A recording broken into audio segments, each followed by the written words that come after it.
ರಹಸ್ಯ ಕಾದಿದೆ ನಿಮಗಾಗಿ ಆಕಾಶದಲ್ಲಿ ತೇಲುವ ಜೀವಿಗಳ ಸೂರಿನಲ್ಲಿ.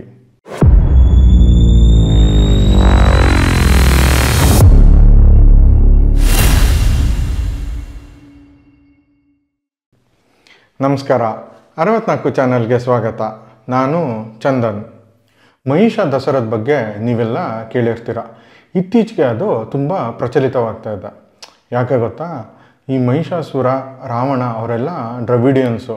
ಈ ಉತ್ತರದಿಂದ ಬಂದ ಆರ್ಯನ್ಸು ದ್ರವಿಡಿಯನ್ಸ್ನ ಕೀಳಾಗಿ ತೋರ್ಸೋಕ್ಕೆ ಈ ದಕ್ಷಿಣದ ಮಹಾರಾಜರುಗಳನ್ನು ರಾಕ್ಷಸರು ಅಂತ ಬಿಂಬಿಸ್ತಾ ಇದ್ರು. ಅಷ್ಟೇ ಯಾಕೆ, ನಮ್ಮೂರಲ್ಲಿ ಚಾಮುಂಡಿ, ಹುಲಿಗಮ್ಮ, ಹಟ್ಟಿಲಕ್ಕಮ್ಮ ಈ ಥರ ಹಲವಾರು ದೇವತೆಗಳಿದ್ರು.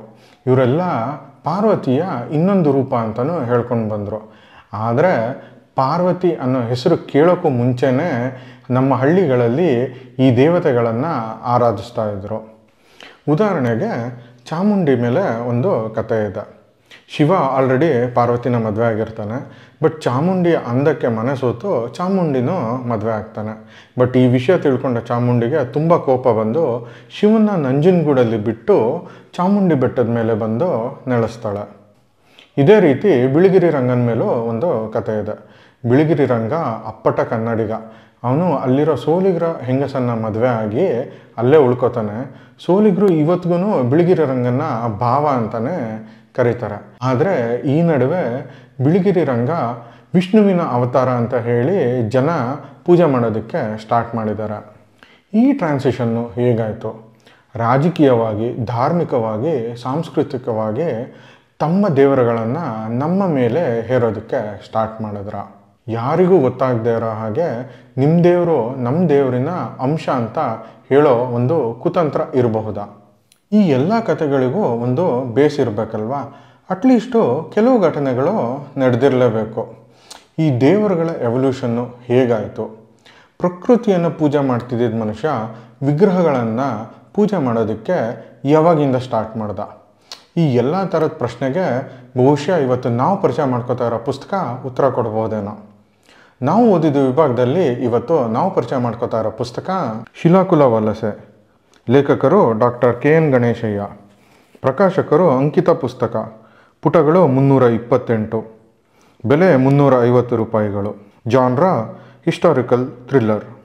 ಪುಸ್ತಕ ಶುರು ಆಗೋದು ಭಾರತೀಯ ಪುರಾತತ್ವ ಇಲಾಖೆಯ ಡೈರೆಕ್ಟರ್ ಡಾಕ್ಟರ್ ಪೂಜಾಗೆ ಒಂದು ಇಮೇಲ್ ಬರೋದ್ರಿಂದ. ಆ ಇಮೇಲ್ನ ಚಂಗಪ್ಪ ಅನ್ನೋರು ಕಳಿಸಿರ್ತಾರೆ. ಅದು ಒಂದು ಒಗಟಿನ ಥರ ಇರುತ್ತೆ. ಅದೇ ದಿನ ಒಂದು ರಹಸ್ಯ ಪತ್ರಕ್ಕಾಗಿ ಚಂಗಪ್ಪ ಅವರ ಕೊಲೆ ಆಗುತ್ತೆ. ಈ ರಹಸ್ಯವನ್ನು ಭೇದಿಸಲು ಹೊರಟ ಪೂಜಾಗೆ ಹಲವಾರು ಸೀಕ್ರೆಟ್ಸ್ಗಳು ಗೊತ್ತಾಗತ್ತೆ. ಆರ್ಯರ ಉಗಮ ಆಗಿದ್ದು ಹೇಗೆ, ಅವರು ನಿಜವಾಗ್ಲೂ ದ್ರವಿಡನರ ಮೇಲೆ ಅಟ್ಯಾಕ್ ಮಾಡಿ ಹರಪ್ಪಯಿಂದ ಅವ್ರನ್ನ ಓಡಿಸಿದ್ರ, ಇಲ್ಲ ಅದಕ್ಕೆ ಬೇರೆ ರೀಸನ್ಸ್ ಏನಾದರೂ ಇದೆಯಾ? ಇತಿಹಾಸನ ಹಿಂತಿರುಗಿ ನೋಡಿದಾಗ ಹಿಟ್ಲರು ತನ್ನನ್ನು ತಾನೇ ಆರ್ಯ ವಂಶದವನು ಅಂತ ಕರ್ಕೋತಾನೆ. ಅರ್ಧಕ್ಕರ್ಧ ಯುರೋಪು ಕೂಡ ಇದನ್ನೇ ನಂಬಿರುತ್ತೆ. ಇದು ಎಷ್ಟು ನಿಜ?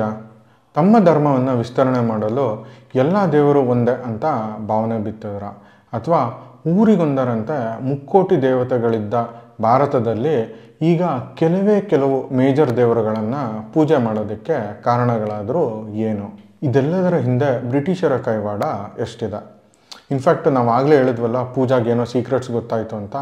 ಅದರಿಂದ ಅವಳ ಪ್ರಾಣಕ್ಕೆ ಅಪಾಯ ಕೂಡ ಒದಗಿ ಬರುತ್ತೆ. ಪೂಜಾ ಅದರೆಲ್ಲದರಿಂದ ತಪ್ಪಿಸ್ಕೋತಾಳ, ಈ ರಹಸ್ಯವನ್ನು ಭೇದಿಸ್ತಾಳ. ಈ ಕಾರ್ಯದಲ್ಲಿ ಅವಳಿಗೆ ಹೆಲ್ಪ್ ಮಾಡೋದಕ್ಕೆ ಅಂತಲೇ ಥಾಮಸ್ಸು, ರಚಿತಾ, ಮಾದೇವ ಅನ್ನೋ ಕ್ಯಾರೆಕ್ಟರ್ಗಳು ಕೂಡ ಈ ಪುಸ್ತಕದಲ್ಲಿ ಇದ್ದಾವೆ. ಗಣೇಶಯ್ಯ ಅವರ ಈ ಪುಸ್ತಕ ಅವರ ಎಲ್ಲ ಪುಸ್ತಕದ ರೀತಿ ಒಂದು ಥ್ರಿಲ್ಲರ್ ಅಂತಲೇ ಹೇಳ್ಬೋದು. ಈ ಪುಸ್ತಕದಲ್ಲಿ ಇನ್ಫಾರ್ಮೇಷನ್ ಎಷ್ಟು ಡೀಟೇಲ್ ಆಗಿದೆ ಅಂದರೆ ಕೆಲವೊಂದು ಸತಿ ಇದು ನಾವು ಫಿಕ್ಷನ್ನ ನಾನ್ ಫಿಕ್ಷನ್ನ ಅಂತ ಕೂಡ ಕನ್ಫ್ಯೂಸ್ ಆಗಿಬಿಡ್ತೀವಿ. ಆದರೆ ಈ ಪುಸ್ತಕ ಓದಿದ ಮೇಲೆ ನಮಗೆ ಹಲವಾರು ಟಾಪಿಕ್ಗಳ ಮೇಲೆ ತಿಳುವಳಿಕೆ ಬಂತು ಅಂತ ಹೇಳಿದ್ರೆ ತಪ್ಪಿಲ್ಲ. ಈ ಪುಸ್ತಕ ಒಂದು ಮಸ್ಟ್ ರೀಡ್. ಕೊಂಡೋಗ್ತೀರಾ ಅಲ್ವಾ? ಬನ್ನಿ, ಈ ಪುಸ್ತಕದಿಂದ ಒಂದು ಸಣ್ಣ ಪ್ಯಾರಾಗ್ರಾಫು ನಿಮಗೋಸ್ಕರ. ಅದಕ್ಕೂ ಮುಂಚೆ ನಾವು ಮಾಡ್ತಿರೋ ಈ ಕನ್ನಡ ಪುಸ್ತಕವನ್ನು ಪರಿಚಯಿಸೋ ಕೆಲಸ ನಿಮಗೆ ಇಷ್ಟ ಆಗಿದೆ ಅಂದರೆ ದಯವಿಟ್ಟು ನಮ್ಮ ಚಾನಲ್ಗೆ ಸಬ್ಸ್ಕ್ರೈಬ್ ಆಗಿ. ಈ ವಿಡಿಯೋನ ಲೈಕ್ ಮತ್ತು ಶೇರ್ ಮಾಡೋದು ಮರಿಬೇಡಿ. ಮೊದಲನೇ ಪ್ಯಾರ. ಆ ಹೆಸರನ್ನು ಓದಿದ ತಕ್ಷಣ ಪೂಜಾ ತಲೆಯಲ್ಲಿ ಅವರು ಯಾರು ಇರಬಹುದೆಂದು ಹೊಳೆಯಿತಾದರೋ ಅವರೇಕೆ ಇಂತಹ ಸುದ್ದಿ ಕಳುಹಿಸಿದ್ದಾರೆ ಎಂದು ಯೋಚಿಸತೊಡಗಿದಳು.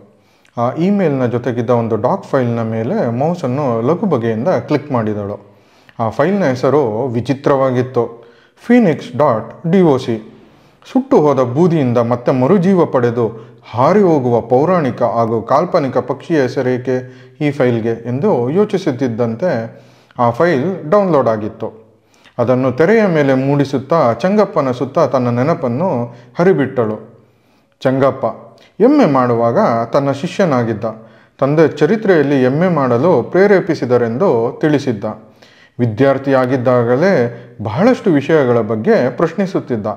ಆತ PhD ಮಾಡಿದ ನಂತರ ಹಲವು ಬಾರಿ ಅಲ್ಲಲ್ಲಿ ಕಮ್ಮಟಗಳಲ್ಲಿ ಸಿಕ್ಕಿದ್ದ ಕೂಡ. ತನ್ನ ಸಂಶೋಧನೆಗಳನ್ನು ಪ್ರಬಂಧಗಳನ್ನು ಸದಾ ಗಮನಿಸುತ್ತಿದ್ದ ಎನ್ನುವುದು ಆತನಿಂದ ಆಗಾಗ ಬರುತ್ತಿದ್ದ ಇಮೇಲ್ಗಳಿಂದ ತಿಳಿಯುತ್ತಿತ್ತು. ಆದರೆ ಯಾವುದೇ ವಿಷಯದ ಬಗ್ಗೆ ಆತನೊಂದಿಗೆ ಗಮನೀಯವಾದ ನಂಟು ಬೆಳೆದಿರಲಿಲ್ಲ. ಇತ್ತೀಚೆಗೆ ಪೂಜಾ ASIನ ಡೆಪ್ಯೂಟಿ ಅಧೀಕ್ಷಕಳಾದಾಗ SMS ಮೂಲಕ ಅಭಿನಂದಿಸಿದ್ದು ನೆನಪಾಯಿತು. ಅಷ್ಟರಲ್ಲಿ ಫೈಲ್ ತೆರೆಯ ಮೇಲೆ ಮೂಡಿತ್ತು. ಕಾತುರದಿಂದ ಓದಿದಳು. ಅದು ಕನ್ನಡದಲ್ಲಿತ್ತು. ಶಿಲೆಯೊಂದು ಬಿದ್ದಿದೆ ಈ ಗುಡ್ಡದ ಗುಹೆಯಲ್ಲಿ, ಬಲಗಡೆಗೆ ಅಲ್ಲ. ಶಿಲಾಯುಗದ ಚಿತ್ರವಿದೆ ಇಲ್ಲಿ, ಬಣ್ಣದಲ್ಲಿ ಬಿಡಿಸಿದ್ದಲ್ಲ. ಶಿಲೆಯಲ್ಲಿ ಕಥೆಯ ಕೆತ್ತಿಹರಿಲ್ಲಿ, ನಮ್ಮ ಪದಗಳಲ್ಲ.